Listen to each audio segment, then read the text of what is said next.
I want to point at Sue, and you know that I really dislike her, and I want to say she's a jerk, right? And then accidentally, right? Maybe I have a muscle spasm, or Sue moves and Mary just jumps in very quickly, and I end up pointing at Mary as I'm uttering she's a jerk. It seems like in that case, even though I intended to speak about Sue, even though you know that I intended to speak about Sue, I still kind of have to apologize and explain away this situation. And so then the natural way to think about this is that I said something that I didn't intend to say. So this is a kind of a case where it seems like my intentions go, in a different direction from what actually is the meaning of my utterance. Hello, this is Robinson Earhart here with the introduction to Robinson's podcast number 168. And this episode is with Una Stojnić, who is an assistant professor in the Department of Philosophy at Princeton University, where she works in the philosophy of language, formal semantics and pragmatics, and philosophical logic. And Una has lots of interests and seems to be juggling all sorts of projects. So in this episode, we restricted ourselves to just three of them. First, we talk about linguistic conventions and how language consists of more than just the words we might find in a dictionary, and how appealing to them or expanding our understanding of them might help us make sense of certain philosophical puzzles that we'll get into. Then second, we talk about slurs and pejoratives and her joint work with Ernie Lepore, which he and I discussed way back in episode 85. But the main topic here is how philosophers have attempted to determine just what it is that makes slurs offensive, and then Una and Ernie's novel theory that attempts to explain this. And then third, we get into a problem with word individuation. So just how much can our spelling or pronunciation of a word vary from its canonical spelling or pronunciation and still be thought of as that same word. So Una's latest book is Context and Coherence, the Logic and Grammar of Prominence, and there's a link to that in the description. And likes, comments, reviews, subscribes, all appreciated. And now, without any further ado, I hope that you enjoy this conversation as much as I enjoyed having it with Una.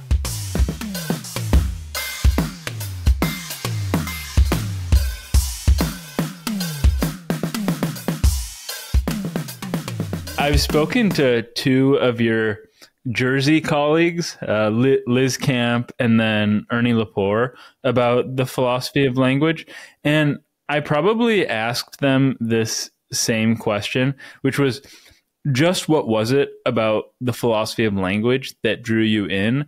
And more particularly, I guess, was it an appreciation for its literary beauty, which I think might have been the case for Liz, or an appreciation of its incredibly sophisticated technical workings, or its importance for the mind in metaphysics, or some combination of these things, or something I haven't even mentioned yet? Yeah, I think for me, it really was the combination of the two things. So I was always interested in languages, and just learning languages was something that came to me naturally.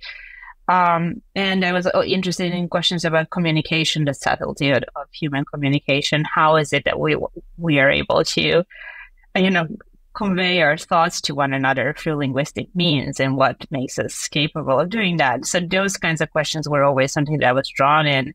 And then from the other sort of perspective, it was the interest in logic that kind of drew me in. So when I first started doing philosophy, I had very little background and very, very little prior exposure, but I was immediately drawn to the precision of logic. And so that seeing that can be applied to the study of language was something that was really revelatory to me, and that kind of drew me in. Mm-hmm. Yeah, when I talked to Liz, I think I started out by saying that philosophy of language is almost frightening how technical it can get. But then her work is not super logical in that sense, as I recall. But then yours kind of straddles the line in that you do both. But I know you speak English, obviously, and then Serbian. What are the other languages that you've studied? Yeah, so I studied Spanish for a bit, and I also studied Italian for quite a bit, and that was partly because I was initially, before I became a philosopher, I wanted to be an opera singer, and so that was a part of the music training, and so that came by way of school, and then obviously we had a couple of years of Latin in school, so those are the sorts of languages that I studied. I studied French for a very long time, but with very little success, though. So it was one that I couldn't really claim to have, but the other ones I did better.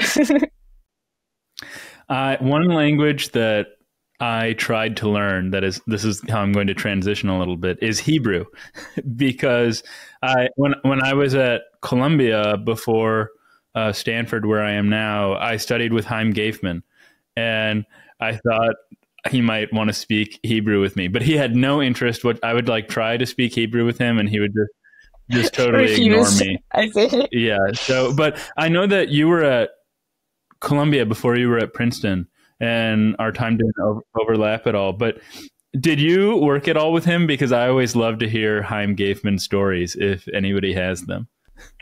Yeah, I don't know if I had any stories, but I very much enjoyed talking to him. And he was the one thing that was kind of striking is he was always very open to kind of having this long discussions about philosophy of language and logic, and I really enjoyed that. So I do remember him fondly from my time at Columbia. Yeah, now that I'm not on the East Coast, I don't get these really late calls, but I mean, he would call at 1 or 2 a.m. because he wanted to talk about logic or philosophy of language or something like that. He does seem to have endless, stamina for philosophical conversation. Mm-hmm. But okay, well, moving on to some of your work, I think a really great place to start off would be talking about your project on word individuation, just because it's one, super easy to grasp, and then it's also just an interesting puzzle. And I'm sure you'll do a better job of explaining the problem than I will, but I'll try. And we all recognize that there's some tolerance in the pronunciation or spelling of a word. So if a syllable is stressed incorrectly or oddly, or if the spelling is slightly off, we can still recognize a tokening of a certain word. But if the divergence is too great, then we don't recognize it as this word any longer.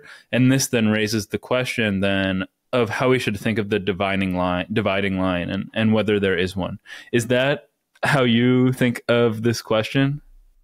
Yeah. So what drew me into this project, I actually came to it through the work on context sensitivity I was doing.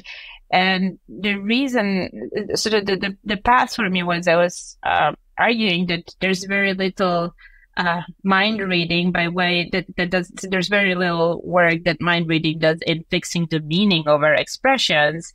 But there's a lot of ambiguity in language, so that the work, you can get this kind of fully specified logical forms, and then the disambiguation does the work of telling you which one was the one that the speaker uttered.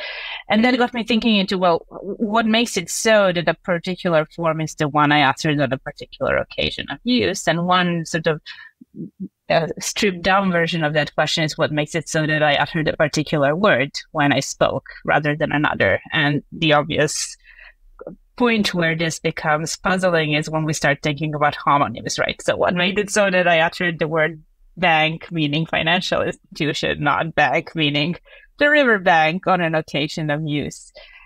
And so the one line of thinking is that it has to do with something about how, what I intended to say.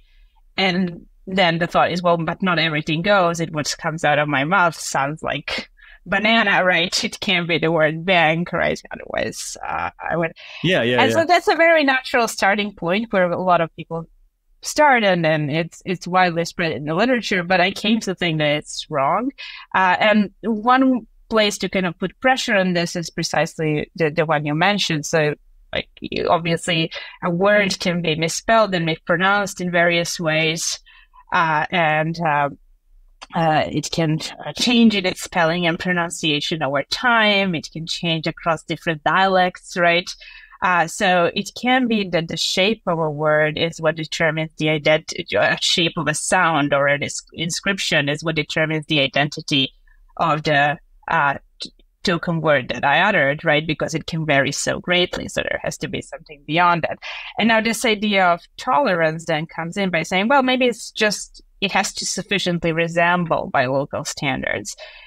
And my worry there was that that kind of confuses the epistemic question of how we recognize the particular token was uttered versus the sort of grounding metaphysical question of what makes it so that I uttered a particular token. So it's true that you're going to have much more success recognizing which word I tokened if it sounds similar to the canonical pronunciation or the canonical spelling of that word. But that doesn't have an effect on what happened within my mind as I was going through the process of speech production. So that sort of reliance and tolerance, I argue that paper confuses these epistemic questions of how we interpret one another with metaphysical questions of how, what makes it so that a particular word was tokened. One thing you said at the beginning of your response was that there's very little work that mind reading does in fixing the meaning of expressions. And I imagine that some of our listeners who aren't familiar with the philosophy of language might not understand what you meant by mind reading and meaning fixing. Could you elaborate on what that means? Yeah, so this now ties into the work on context sensitivity. So one of the things that I was interested in, and this is what I was talking about in the book, was this question of how it is that we are so good at interpreting context-sensitive language when it can have such wide array of meanings. And the easy case to think about it is if I utter a demonstrative pronoun. So I point at my cat and say, that is Fluffy, right? What makes it so that you understand that you first that my utterance means that my cat is Fluffy, and how is it that you can understand it so quickly? Because after all, if I point at something else, I point at my sweater and say that is Fluffy, right? I would have said something completely different, and there's no end of things to which I can point, and I don't even have to point in order to use the word that. If I'm overlooking a sight through my window and I say, that is Fluffy as the cat passes by, right? It seems like that can have its meaning even though I didn't point, right? And so the question is, well, what fixes the meaning of these expressions like this and that, which seem to have an endless potential to refer to pretty much anything I can point out? And how is it that we're so good at interpreting it, given that there's such an enormous amount of things it can mean depending on the situation in which it is uttered. And sort of the common starting point for most people is to say, well, it's really about what the speaker had in mind, right? It's because I intended to talk about my cat as I was pointing at it, that my utterance means that a cat is Fluffy. And then what you need to do as an interpreter is you need to figure out what I had in mind. So you're kind of mind reading. You're trying to recognize the intentions behind my utterance. So that was a kind of a starting point. And while that's kind of natural, I have been arguing that kind of misses a whole range of mechanisms that are linguistic in nature, and that we have to learn as speakers of a language that, in fact, do this kind of meaning-fixing word for us, and then kind of cut across natural reasoning about speakers' intentions and one another's minds. Okay. So I'm going to try to summarize a little bit just to make sure that I'm on the right track. So if I point at my phone and I say, "Give me that," and the sentence is context sensitive because it could mean different things in different places. One of the broader approaches, or one of the more common approaches in the literature for how to make sense of something like that, is to appeal to non-linguistic features of the exchange, like mind reading or the fact that I'm pointing. And your project is to try to make sense of these sorts of sentences with purely linguistic features. That's right.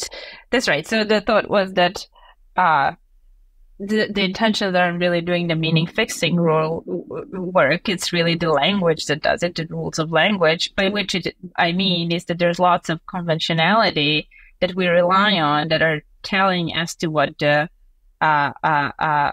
meaning of an utterance is. So in particular case you're describing, I argue that pointing gestures are a part of language that vary from language to language in its form and meaning, and that we have to learn as speakers of a language in order to interpret the utterances. So in that case, even if I intended something different, if I'm pointing at my cat, what I have said would have been about my cat, not about this other thing. So I want to talk about my dog, but my cat is faster and just runs in front of it. And as I'm pointing, I say that it's fluffy. Well, that's a kind of an accident. I said something that I didn't intend. And it's because of these kinds of rules, like rules governing pointing, that's what fixes the meaning of my utterance. That is so fascinating. And it's totally brilliant. And I know I sound like I'm being really glowing, but my first inclination would be, of course, pointing isn't part of language, because language is something we do with our mouths and with sound. But then what's sign language? Sign language is just language with your hand. So essentially what you're saying is that all language includes gestures.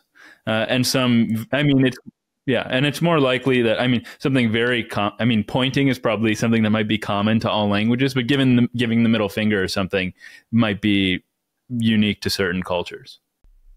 That's right. But even pointing, I mean, there's obviously these iconic gestures, but then there's, even with things like pointing, not all linguistic communities exploit the same types of gestures.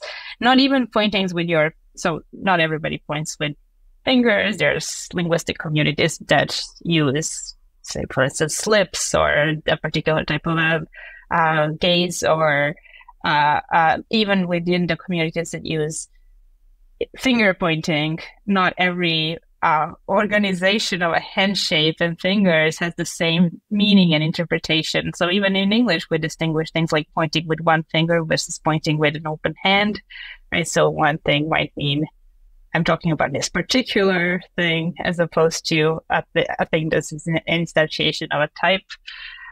And so there's a lot of work in linguistics pointing these things, but the sort of, it hasn't been brought to bear in this debate about the meaning of demonstrative terms and what role intentions play in fixing them. And that's, I think, what was missing from this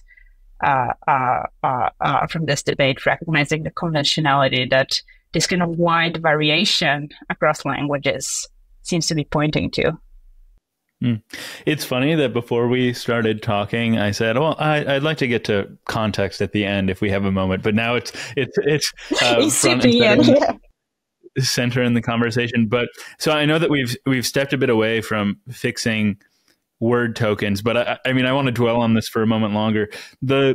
What you just discussed with the different gestures across languages, is this one way in which your research has connected quite closely and importantly to the empirical literature? Yes. Yeah.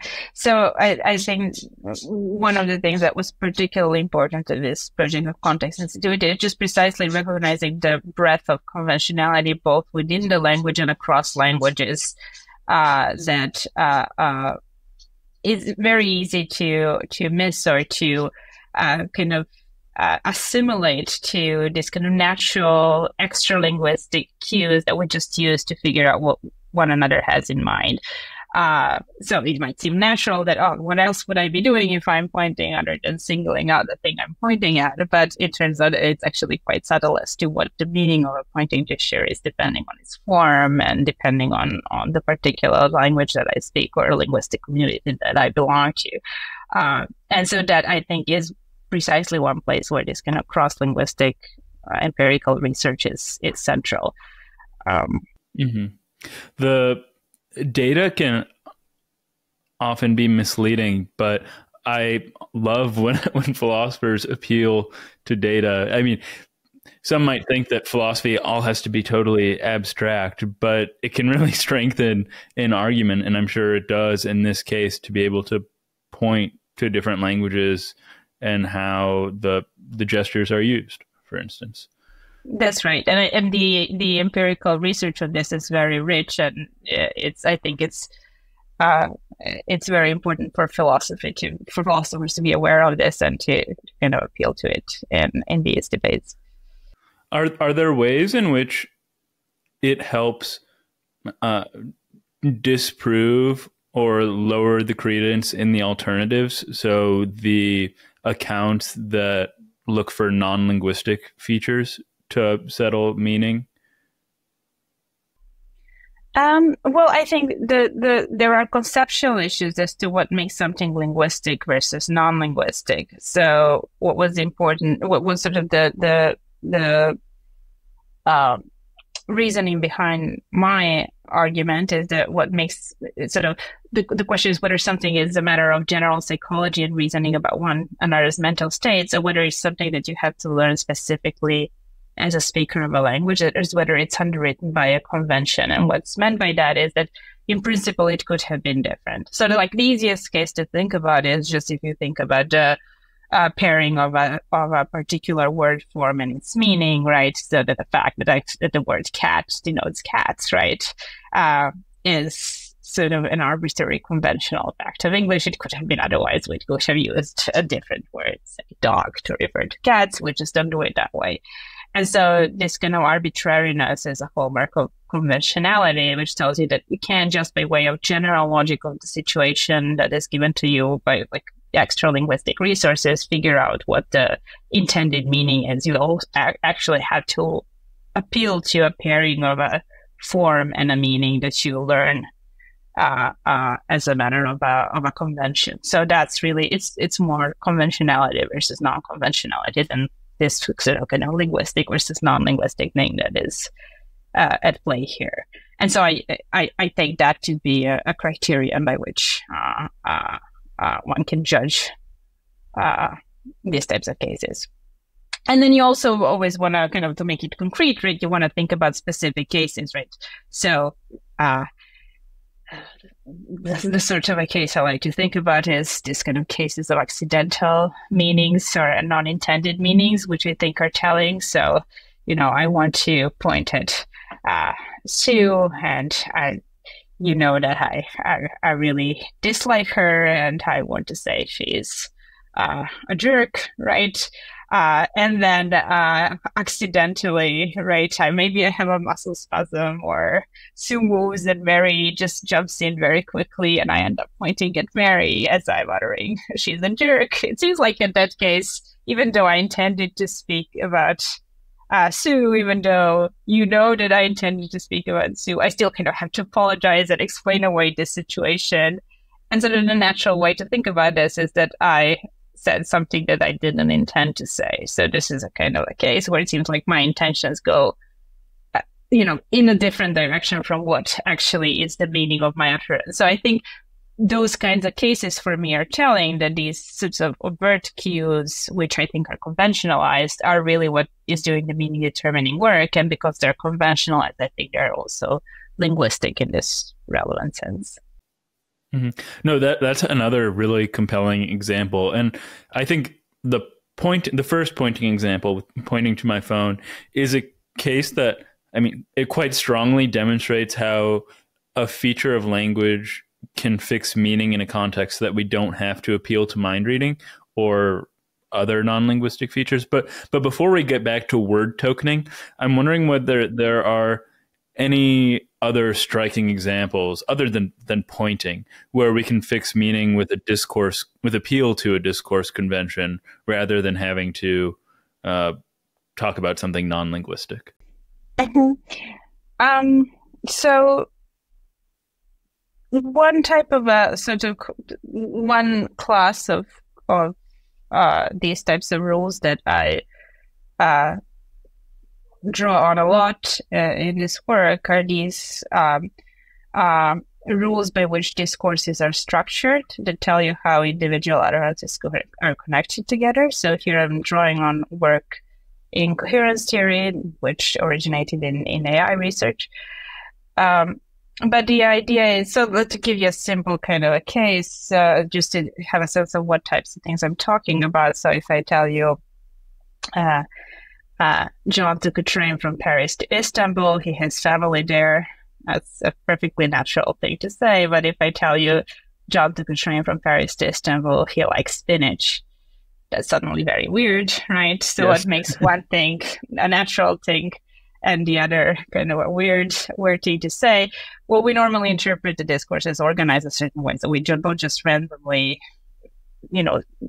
sequence sentences in no particular order. They're connected together by these inferential connections. In this case, it's an explanatory connection that tells you that's why he took a train from Paris to Istanbul, and that's why the first discourse makes sense. It's a natural explanation of the trip.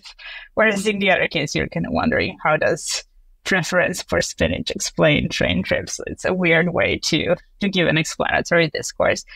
And so this has been well researched and studied, but what I was arguing here again is that these are kind of linguistic conventions that play a role in meaning fixing.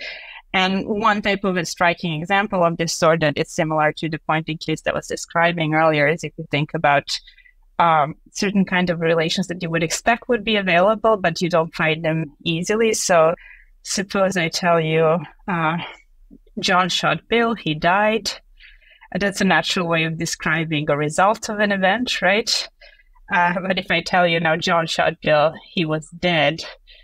Now suddenly it seems like you were shooting at a dead body, right? It's no longer natural to describe this as a result of the event of shooting. So what makes it so that in one case you can understand this as an event result discourse, and the other case that's much harder? It seems like there's no other differences between these two other than the case that in one sort of a discourse you have a stative description, and in the other you have eventive, so died versus was dead, right? But surely, we know as a matter of common knowledge that, shooting people tends to kill them, right? So if this was just generally interpreting what makes the most sense and what the speaker had in mind, there would be no obstacle of interpreting the two discourses the same. So it seems like there is really an extra bit of constraint that's coming from the language telling you, oh, in one case, you're describing what was happening while the event was getting set up, whereas in the other case, you're describing what happened as a result of an event. And that seems, again, to be something that's encoded in the language itself rather than just conveyed by way of general reasoning. This project is so fascinating. And were you working on, because I know you do philosophy of cognitive science as well, did you come across coherence theory in AI because of research in the philosophy of language or philosophy of cognitive science in AI? But it definitely came from this kind of interdisciplinary nature of my upbringing, if I can put it that way. So just by way, so I studied at Rutgers, which this is very interdisciplinary place. I was exposed to a very wide range of perspectives and had a fortune of a very wide range of influences and mentors, and definitely through the cognitive science center and the training within the cognitive science center, this is something that kind of shaped my perspective, and in particular this part of a project that I was describing that grew out of a collaboration with both Ernie, who we had on the show, and Matthew Stone, who is in computer science at Rutgers, who very much was doing this type of research and was definitely an influence. Very cool. I love to hear that, because one thing that I keep saying on the podcast is that I think the the best philosophers are the philosophers that have they're waist deep or knee deep in other fields. And it sounds like you're one of them, and you're happily supporting my contention. But getting back to just words, I think that it would be very helpful to go through this slowly and to first look at, I know you briefly mentioned some of the alternatives to your original plus transfer account, but before we get to that account, how might speaker intentions fit into solving this problem of word tokening? Like, what is the motivation for the view, and then why does it fail? So the route of speaker intentions is very natural here. This was the sort of a view that was defended by David Kaplan most prominently. And the thought was, well, surely which word I utter, it ultimately has to do to some extent with what I intended to utter, right? And a natural way to think about it is that intentions are either at least necessary, maybe even sufficient for word tokening, right? So it is because I intended to token the word bank, meaning financial institution, rather than the word bank, meaning riverbank, that my utterance of bank is the utterance of one word, not the other, right? And surely it's like what I had in mind that matters, right? And now, of course, there's problems with that. The initial problem is that oftentimes what you produce can, in various ways, deviate from the standard. So if I intend to utter bank, but I go on and utter banana, have I tokened the word bank? And most people have wanted to kind of resist it. No. There are some constraints on how you can produce the word, and that's where tolerance comes in. So I would say the most widespread way of thinking about it is that some combination of intentions constrained by the standards of tolerance is what plays the role in determining token word identity. But I think sort of both sides of this are wrong. So the intentions are neither necessary nor sufficient for tokening a word. You can quite well token words that were unintended, but also the standards of tolerance are not relevant for determining what I actually tokened, even though they might be useful guides, even though the resemblance to standard of pronunciation or spelling may be a useful guide for you as an interpreter to tell what I was trying to do, right?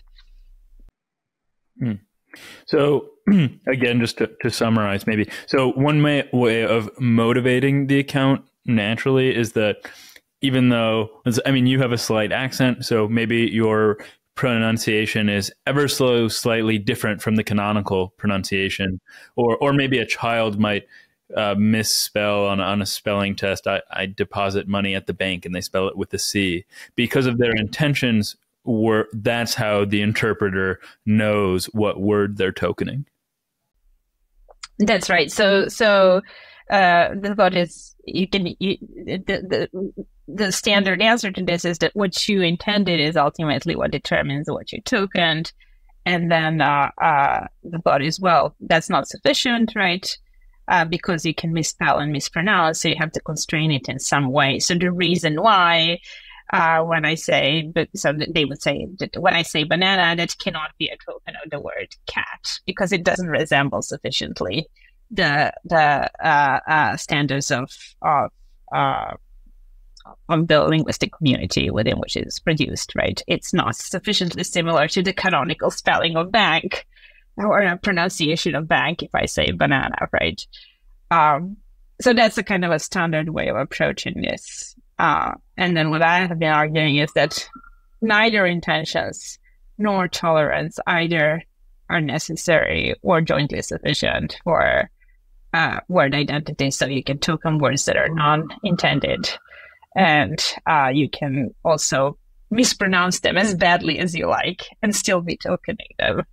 The standards of tolerance are not playing the role in determining the meaning, in determining the identity of the token. Are there key ways, though, in which a potential program for determining specific standards of tolerance fails that you can point to? Right. So I mean, this is, of course, things are not random. There's a reason why typically when I utter banana, I'm tokening banana and not cat. So the reason why intentionalism why I think intentions are neither necessary nor sufficient is that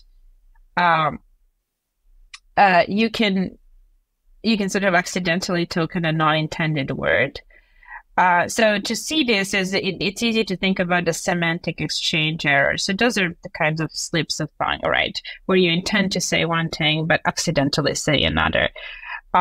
So the way the kind of standard examples of this is I want to say I'm going to grab my tennis racket, but I say I'm going to grab my tennis bat.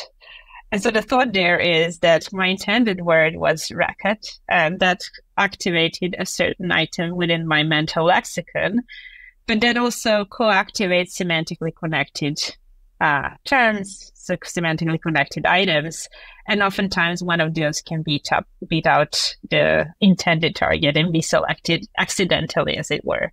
So that was a non-intended item that just won out in this kind of stochastic process, so that's now the one that's being selected and sent down for further production. So that would be a case where I selected an unintended word and then produced that, right? So that tells you that, clearly intending to token a word is not sufficient. And insofar as you agree with me that this is a case in which I actually token the word racket, right, it's not necessary to intend to token it in order to token it. So that's by way of the failure of intention part. But now if we think about the tolerance part, so how badly can I mispronounce a word? Where there the thought is, if I selected a word and then I send it down for further processing, it's going to go through several stages of production. So it's going to go through syntactic encoding, right, setting up the number and so forth, the syntactic features of the expression, then further down to morphological, phonological, phonetic encoding, and finally articulation, right? So there are several processes, each of which builds in separate layer of representation, resulting in my articulation of the word. And there can be mistakes at any given point, but the thought was, insofar as you selected a particular item and then send it further down for production, if things get scrambled in one of these other stages, that's still scrambling of the item you selected, right? And so, for instance, you can get these kind of phonetic exchange errors where you get things like, I intend to say big feet, but accidentally I say fig feet, right? So that's a case where I selected the right word, but I organized my phonemes in the wrong way. So I got to something scrambled, right? And so in principle, so conceptually speaking, you could have a selection of the word bag that comes out as banana because something really weird happened in my brain during the process of production. But typically we don't see that. And the reason why we don't see that is that very specific types of errors occur at very specific points in production. And they're telling us to what sort of an error it is, can tell you whether it's a scrambling of a particular word that I selected, or whether it's an accidental selection of a word that I didn't intend, right? So it actually helps you as a guide to what I actually tokened, and the errors we get are not random. So while it is true that my view leaves it open that you can pronounce cat as banana, conceptually speaking, there's nothing that can in principle prevent this kind of a situation. It's not just a mere accident that these kind of standards of tolerance are a good guide as to what actually happened. They're a good guide because typically the errors that occur in the phonological and phonetic encoding process are not so dramatic so that you get to banana starting with a cat, right? That's the thought. And everything I'm hearing sounds again like this is another place where your work was seriously informed by the cognitive science literature or other empirical literature. That's right. So I think that's exactly right. Yeah. Hmm. So what sorts of studies or experiments were you citing for this paper? Or well, this book project? No, this is a Yeah, paper, so sorry. this is a paper, yeah. So in this particular paper, I was looking at literature on speech production.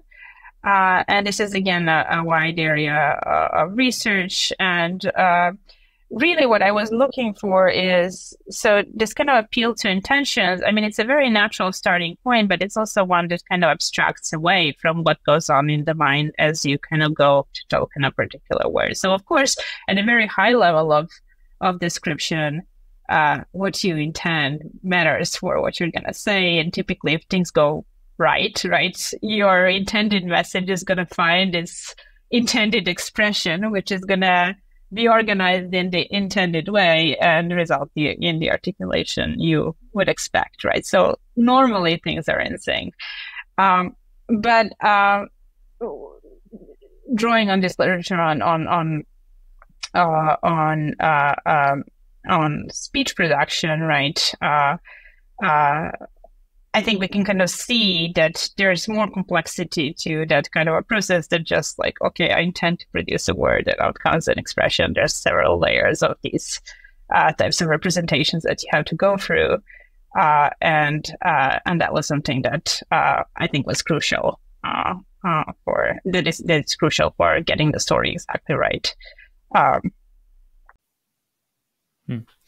And then one last thing that I wanted to ask about this is whether you see your account as pointing the way to a plausible mechanism by which words are born and individuated. Right. So this is now the question of like, so I told you a story about what happens in the individual speaker's, mind.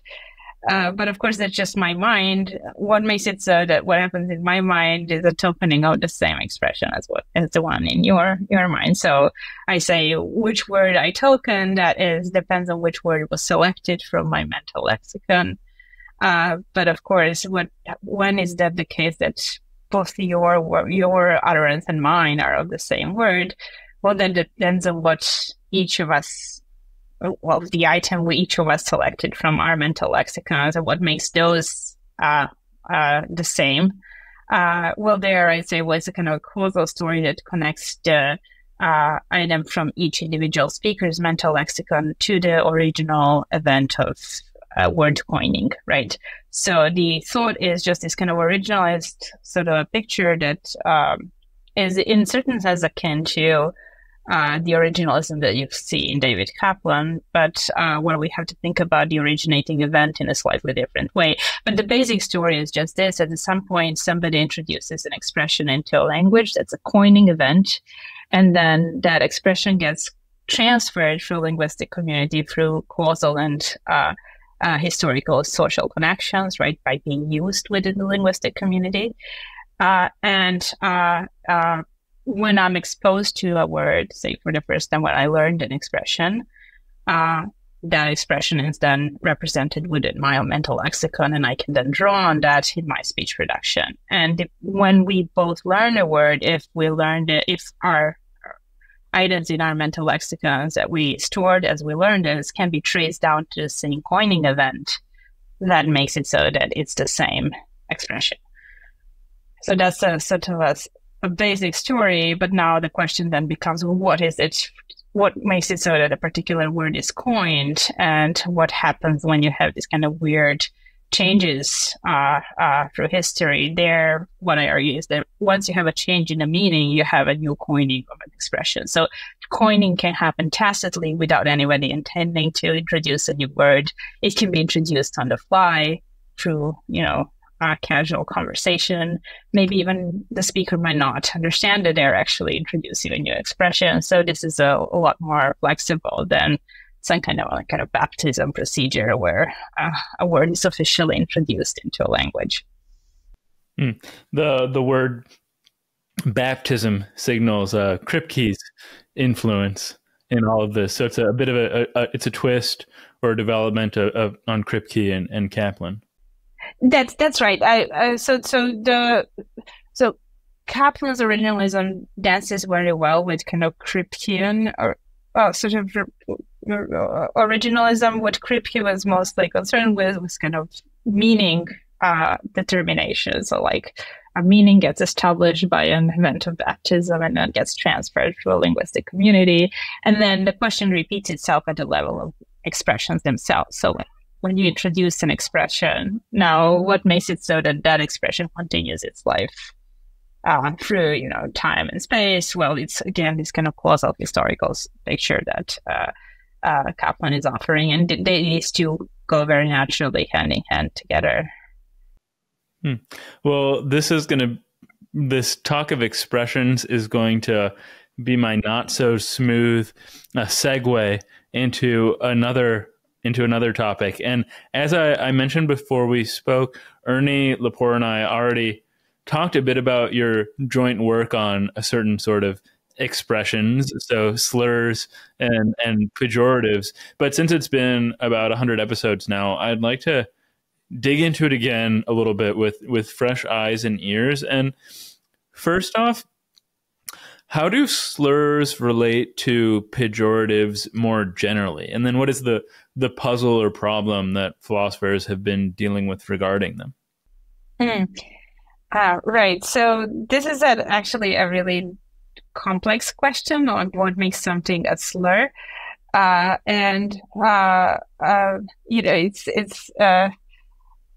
There's different ways people are trying to approach this in the literature, coming up with different criteria on what an expression has to satisfy in order to be a slur. Our own perspective on this is that this is really not so much a linguistic issue as it's more a kind of a social or cultural issue, what makes something a slur. And in fact, we ultimately don't think that the slurring status of a term is really something about the term itself to begin with. It's something about the articulation of a term. So that's a kind of an unexpected position in which we end up. Sure.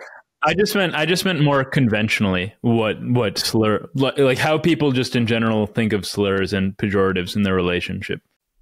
Right. So the most intuitive starting point is people will say things like, okay, so a slurring expression is one that offends or denigrates a target group based on group membership alone. So the classic examples, if you think about expressions that denigrate on the basis of either race or sexual orientation or maybe religious identity and so forth, various types of identities, right?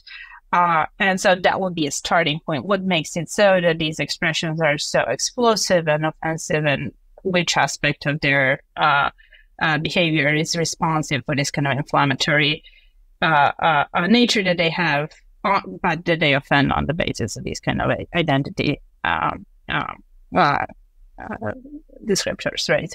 As opposed to more general pejoratives, which are supposed to be just singling out negative traits. So like if you call somebody a jerk, right, you're not offending an entire group on the basis of their identity, right? You're just singling out a negative property in a particular individual. Now, what a lot of people have recognized along the way is that the dividing line between these is not exactly as sharp as one might initially expect. Like what makes something an immutable characteristics of an identity. So a lot of people also think that slurs have to have neutral counterparts, right? So that you can describe exactly the same group in non-offensive ways. So that would be a neutral descriptor. But again, for a lot of expressions, it seems like that criterion is not satisfied either, right? And the dividing line there doesn't seem to be quite so sharp. So what we end up thinking is that really what divides this is not so much the linguistic property of an expression qua class, but rather something about the social behavior of an expression and sociolinguistic and cultural context.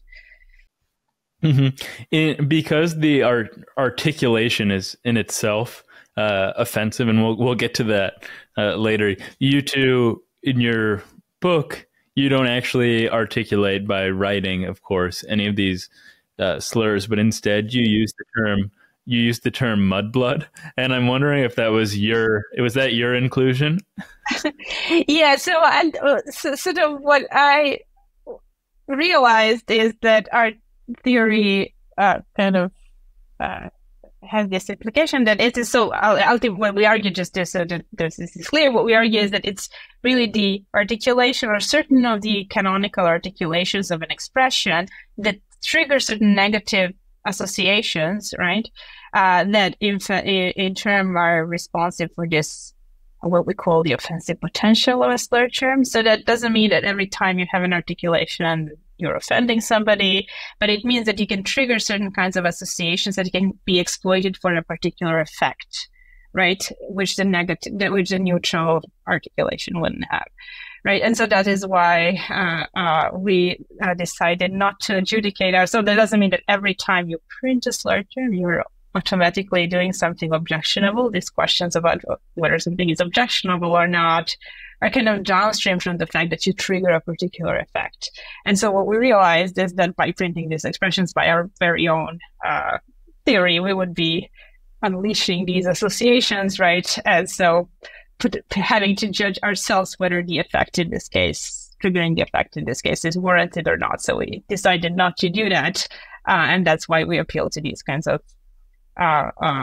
fictional counterparts that we invite our readership to test their intuitions against the actual case, the real life cases that they are all very familiar with. And if you think about it, of course, everybody who has ever heard a slur in their life or knows a slur in their life, they know what these associations are. So you don't have to actually print it out for people to appreciate the judgments for themselves. Mm-hmm. So are you a Harry Potter fan then? Is that how Mudblood came about? Because I doubt that Ernie chose it. Well, that sort of came naturally as an easy off-the-shelf example. I think there's, I mean, I've done quite a bit of it. There's quite a lot of, actually, once you start looking into this fictional slurs. And then just the question is, what would have been the one that's most widely recognizable and easily caught on. So this is the one we started with, but we could have equally well gone with any one of the number of fictional slurs. And I by now have a whole little collection of these. So if you have more, send them my way. I love now exploring this fictional slur terms. Yeah, well, maybe because I like Harry Potter a lot, mudblood is a powerful word for me, and it might be powerful for other people. I know that the account, thing, yeah, that is another thing we were worried about. Mm-hmm. Your account is an articulation account, but there is a lot of pejorative content still in mudblood contained in those words that hard to avoid. But I'm curious, before we move on, what are some of the other fictional slurs that you've picked up? I mean, there's the one that is similarly evocative as mudblood is spoonhead. This is Star Trek lore. But there really is a whole bunch of these types of expressions. We just went for this one because it was just the most, like, it seems like widely accessible to people.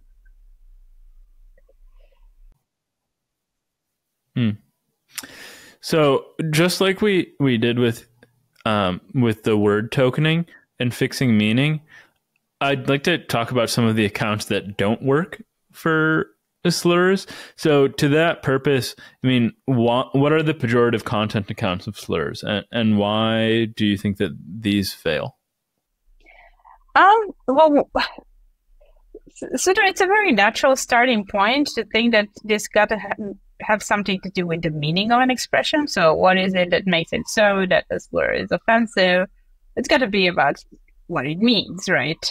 What it either semantically encodes or pragmatically conveys. And if you look at the literature, you really can teach an entire semantics slash pragmatics course just on the basis of various accounts of slur terms because like if you think about any familiar way of encoding meaning that people have thought of, somebody has argued that that's the way in which slurs encode some kind of pejorative or offensive content.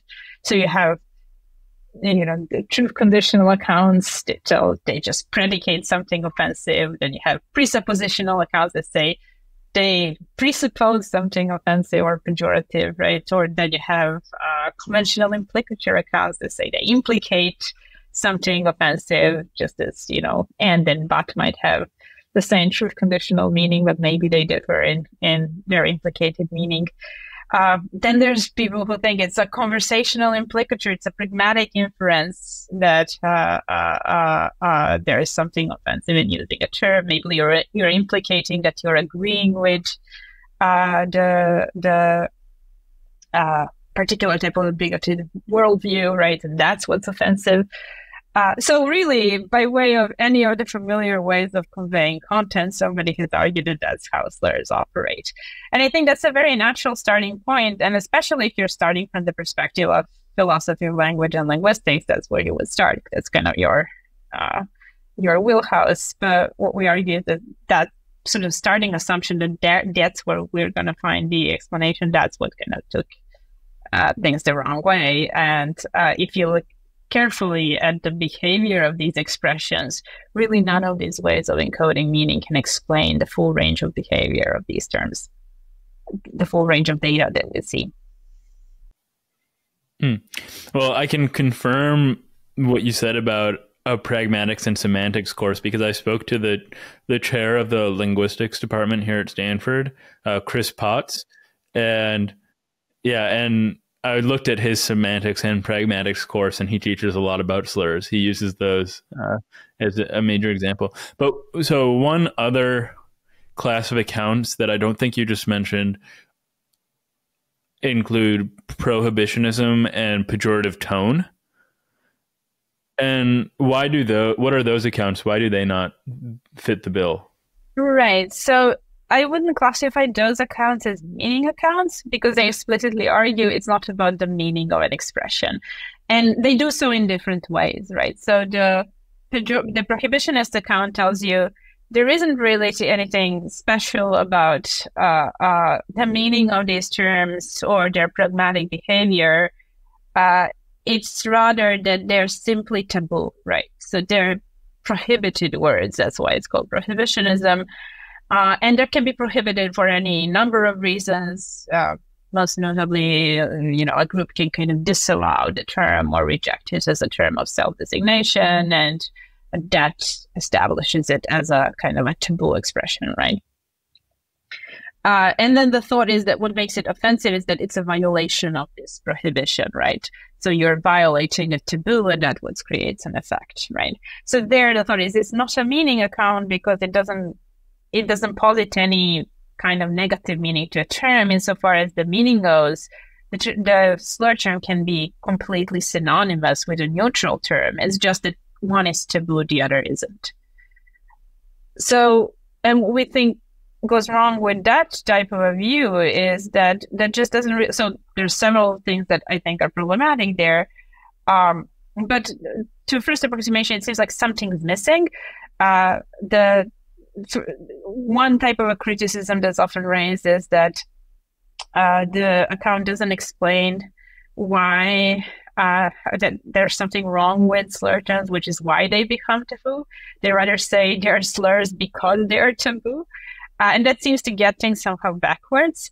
And to see this, you can see there's lots of things that are taboo, but that aren't slurs. There's prohibitions against tokening of the name of the devil might inspire fear, but not offense, right? So like bad luck, you should not do it.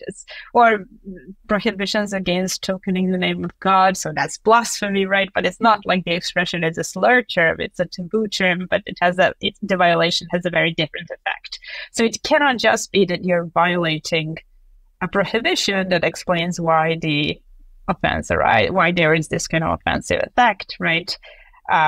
Rather, something else must be going on. So this is something that the pejorative tone, the other account you mentioned, tries to take into account and tries to explain by saying, well, the reason why these expressions become prohibited is because they have this kind of negative tone. So what's tone? Well, here the thought kind of goes back to this Phrygian observation that certain terms can be synonymous, but they can kind of bring out different types of associations. So Frege talks about the distinction between describing something as a dog versus a cur, or as a horse versus a stallion versus a nag, right? So all describes a horse, right? But one describes it in a positive light, the other in a very negative light, right? So the idea is that different and sort of similar things you see within the range of like a sociolinguistic register. So describe somebody as a mother versus a mommy, right? Might give you very different effects, right? And so then the thought was that maybe slur terms encode this kind of signal, this difference in tone, that a neutral expression and the one that's not a slur has difference in not meaning but tone. And the reason why tone is not meaning-like is because it's kind of open-ended, it's variable across speakers, and it's not something that's kind of either linguistically encoded by way of convention, it's more automatically and causally triggered, right? And no particular association need arise in any given case, but there is a kind of open-ended range of associations that puts that makes you think of the target in a particular way. I wanted to add, as you were talking, that Lord Voldemort is another name that must not be tokened. Yeah, that must not be tokened. Good. But that's a voice, not a slur. yeah. But so this leads though to your articulation account with Ernie, and what does it solve that the other two classes of accounts we just discussed don't? So the type of data that we were particularly impressed with, and that without none of the meaning accounts capture, is that there is this kind of what we call hyperprojectivity of this offensive potential, this effect that slurs have that neutral terms don't have, which makes them suitable to be either weaponized to offend or maybe to be exploited for artistic or pedagogical purposes, or this kind of create this kind of effect in the audience that a neutral term would not create. And this is hyperprojective in a sense that it escapes various types of embeddings, including quotation, right? So normally when you quote an expression, you're not expressing its meaning, you're referring to the expression as such, right? So if I say, quote unquote, the snow is white, means the snow is white, I've not predicated anything of the snow, right? I've just stated the meaning of the term, right? Or if I say, quote unquote, Una is Serbian, means Una is Serbian, I have not predicated anything of myself. Again, I have just quoted this expression. But this is not how slur terms behave. They still have this kind of inflammatory potential, even within quotes, which we see documented all over the place with real life incidents of tokening slur terms. Also, we see this in editorial practices, which tell that we should not spell out slur terms, we should just describe them. So the various kinds of censoring practices, right, within the media and public platforms, and just by way of general linguistic edition, and including psycholinguistic studies on this. So even just like bare exposures to slurs in isolated exposures to slurs for a very short amount of time give rise to these kind of negative associations in subjects. So like we have good reasons to think that whatever this effect is, it persists even when the expressions are merely quoted. And now that's very surprising if you're a meaning theorist. That's not so surprising if you are one of these non-meaning theorists, but we think there's something that they can't explain either, which is that these kind of effect seems to be not only hyperprojective in the way that I just described, but also it's kind of sort of infectious. It tends to infect even terms that just sound similarly to slur terms, but are completely unrelated. So we talk of various different incidents of this sort. One recent one involved this tokening of a Mandarin demonstrative term in the context of a class on communication, I think at USC, where if you look at it, this is not a use mention confusion, nor is anybody confused what term has been tokened. The guy, before he tokened the expression, says teeth describing filler words, and he says, well, in English we have right, in Mandarin you would use a demonstrative expression that, and then he goes on to pronounce, which sounds like this, and then he goes on to pronounce it several times in a row, and it just happens to phonetically resemble the N word, right? And now this creates an uproar that was sufficient for there to be a media coverage and various op-ed pieces as to what happened and whether the reactions were justified and so on. Now, the first thing to note is that it would be very strange to write op-ed pieces that were just obvious there was no effect here and that everybody was just massively confused, right? But the second thing to note is that nobody was really confused as to what was happening, right? So it's clear that it was just this very shape that gave rise to a certain kind of an association that was sufficient to trigger this kind of an effect, right? So that is difficult to, and we see this is not an isolated example. People have discussed this with a wide range of other examples. And in most of this, so there's this example of an adverb that sounds very similar also to the phonetic realization of the N-word, and now everybody knows about this, but still there's a kind of this permanent taint attached to the expression, so that now it's going to become permanently tainted and you wouldn't really token it either.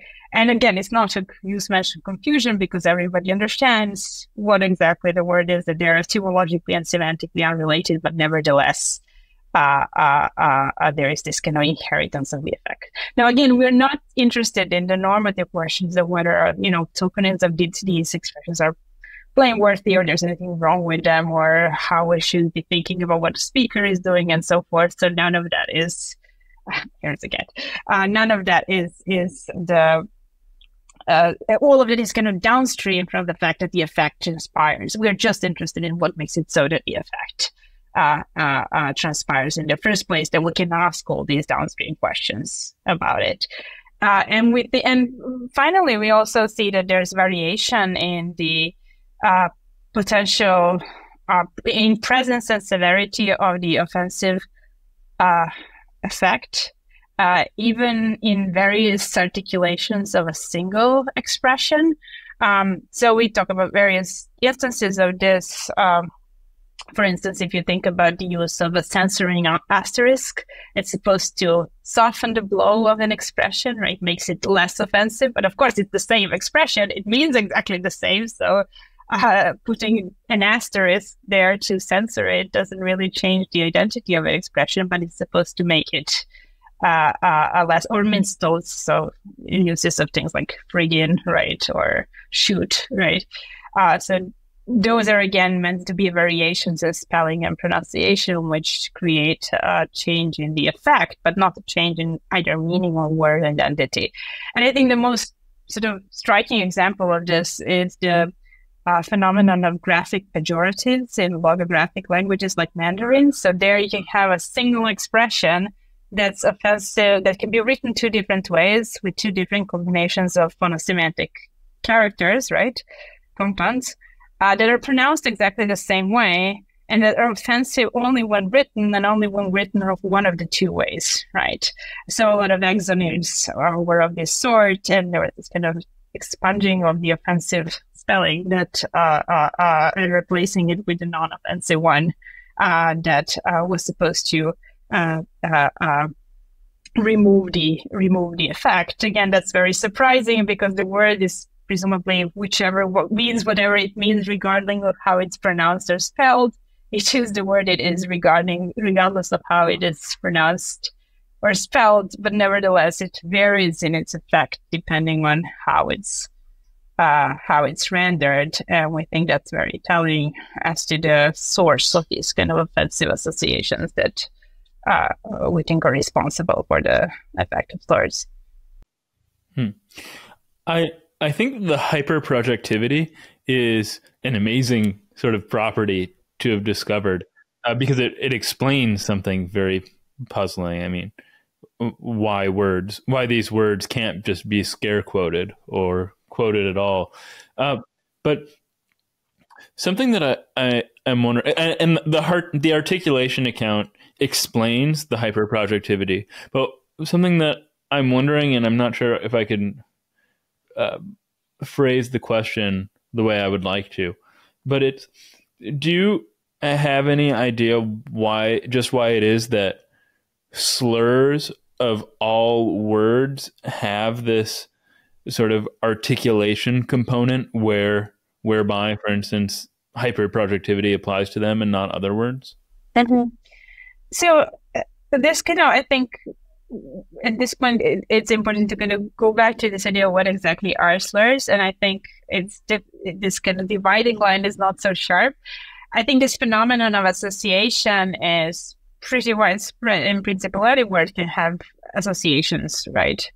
Or more specifically, any articulation, any shape or sound or gesture can have these types of associations. But not all associations are the same. Some are more explosive and inflammatory and negative and maybe even violent than others, right? And so the more sort of pernicious the associations that are triggered are, the more of this type of effect we might expect to get, right? That's totally compelling, because I mean, somebody with a terrible phobia of cats, for instance, the word cat might be hyperprojective for them, but not for me, because they have terrible associations with cats. And it just happens to be a feature of slurs that because they're so charged, the majority of people have associations to them. And that's why, as a class, they're hyperprojective. That's right. And also the case of cat, even if you have a phobia of cats, the type of associations that would arise would not necessarily be ones that would cause offense, but more maybe fear or these other kinds of effects that you might get. So I think it's the nature of the associations that explains why we get the behavior that we do. Okay. Well, I mean, hyperprojectivity is such a compelling idea. The puzzle of word individuation is another. I'm still wrapping my mind around the contention that English isn't just a written and spoken language, but there are all sorts of other dimensions to it, like gestural conventions. So your work is so fascinating. Thank you so much for taking the time to talk with me and share it. No, thank you. I really enjoyed this. Thanks for having me. Hold on. If you haven't subscribed, liked, commented, or reviewed, that would be so helpful. And if you haven't yet, you could also follow me on Twitter and Instagram at Robinson Earhart.